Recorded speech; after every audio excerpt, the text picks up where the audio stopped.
I'm growing increasingly more gray hair. My eyesight isn't as good as it used to be. The wrinkles are getting deeper. It's fair to say that I'm aging, which I am super grateful for. Not everybody gets that chance. My real age is 43, but my artist age is only a couple of months old. I am just a baby artist, a beginner, and I have so much to learn. Including drawing faces. I really do not draw faces well, people. It's really hard.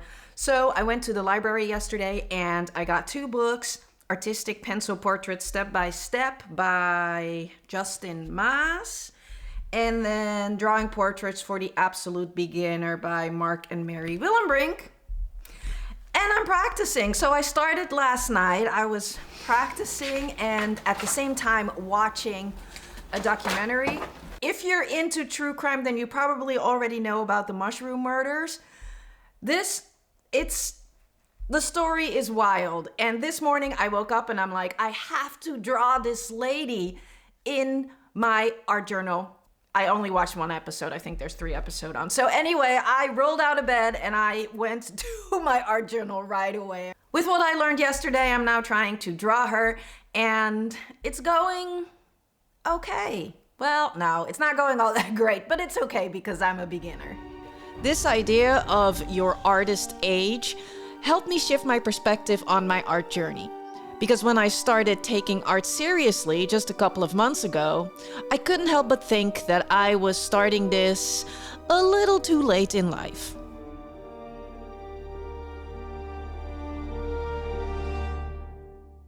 And yes, of course, you are never too old to start something new, to start an art career, for example, or just art for fun. You're never too old to start.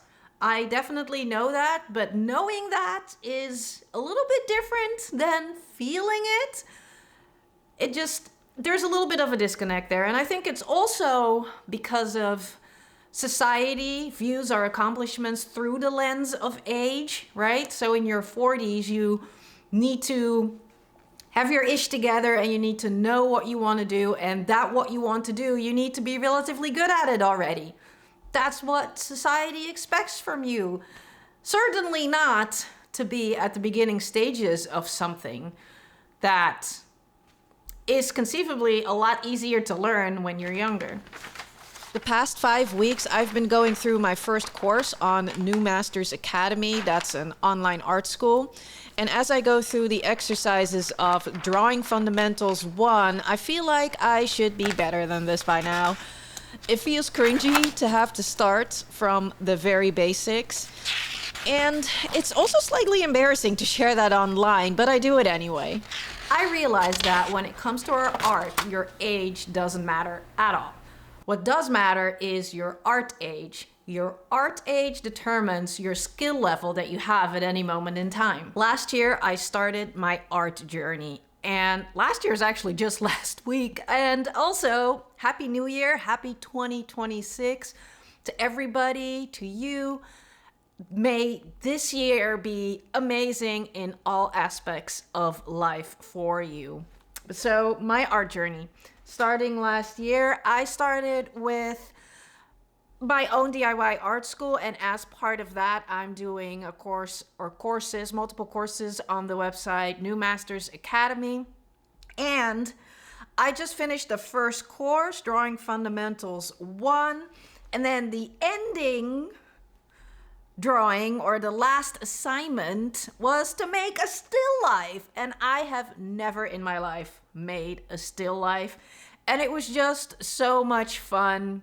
It's so, like, being a beginner is fun. It's fun to be an art baby and find out what you really like to do. So setting up this still life was something new to me. I didn't know how to do it, thinking about the lighting, thinking about what to draw. And actually, let me show you what I did draw, which again, I wasn't actually planning to show you this because I was a little bit embarrassed by what I chose to draw, but you know what?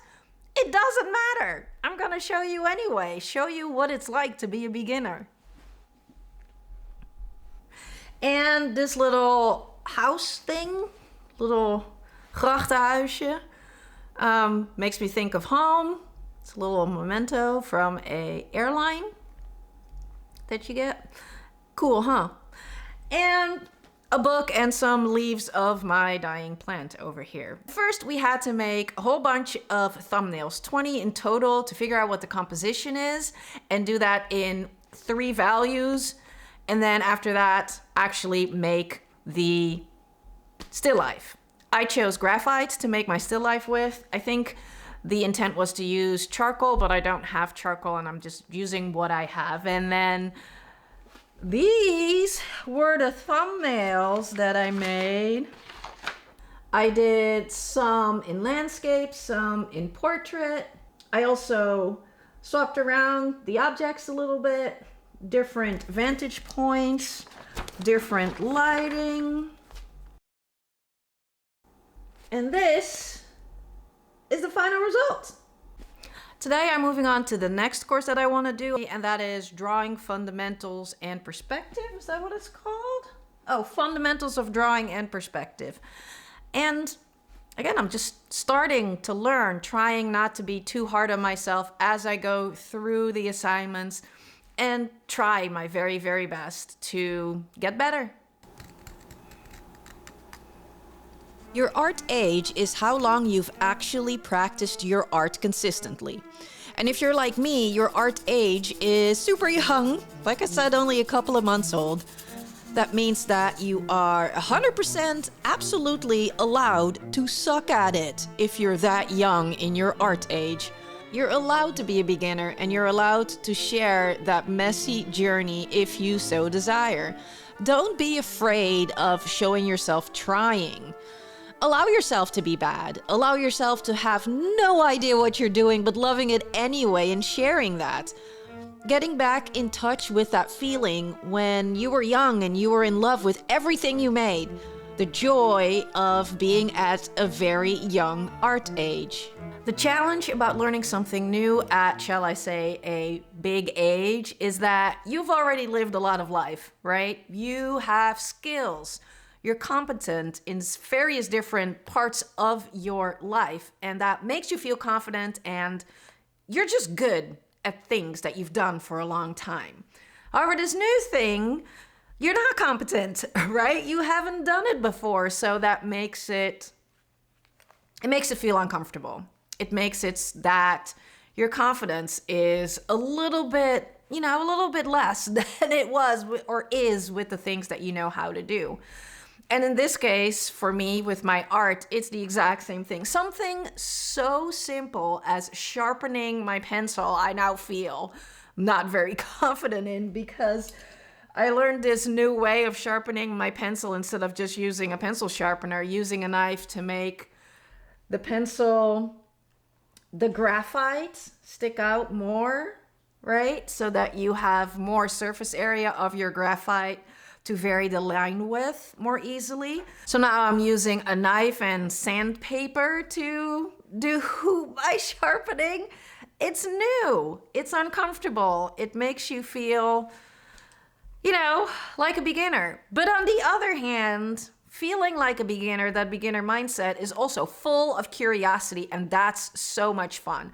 So I just need to get better at this, but now I've learned that it's easier to vary your line with if you have more of your graphite exposed. I didn't know that. Also, I just drew a bell pepper for the first time in my life, something I've never done before.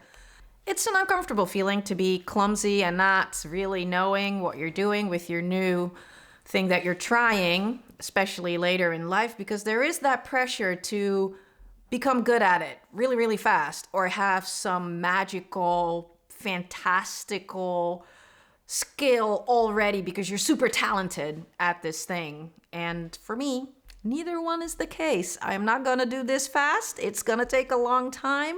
And yeah, I certainly don't have magical talent. When you put that pressure on yourself, you start to judge your own work way too harshly. Everyone around you seems to be doing better, and especially the really young and talented people in your field of creativity, you feel instantly inadequate when you compare yourself to them.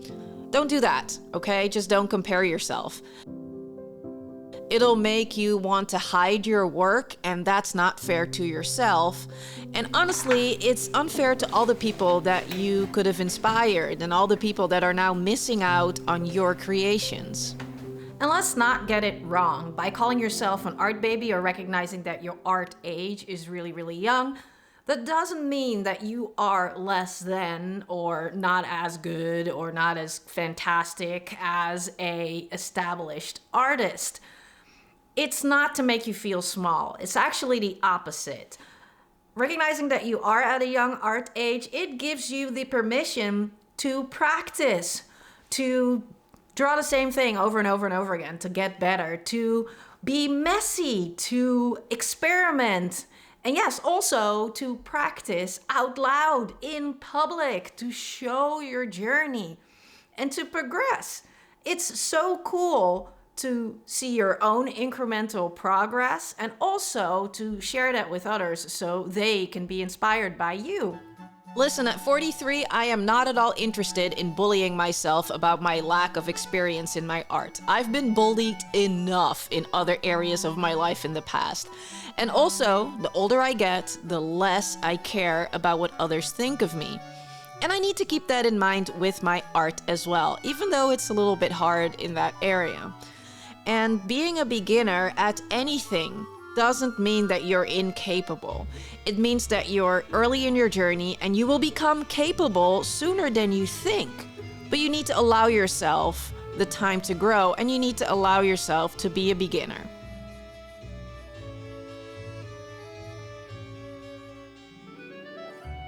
Realizing that I am an art baby, really young in my art age, helped me to stop apologizing for my art, because nothing has to be perfect at this time, or any time really. Art is never perfect, but specifically when you are starting, you are allowed to practice and to make art that doesn't necessarily look good because you just started. And you know what? You're not going to be an art baby forever. You are going to practice a lot. And over time, being consistent, aging in your art journey, in your art age, you'll become better and better and better. You're growing up. You're growing up as an artist.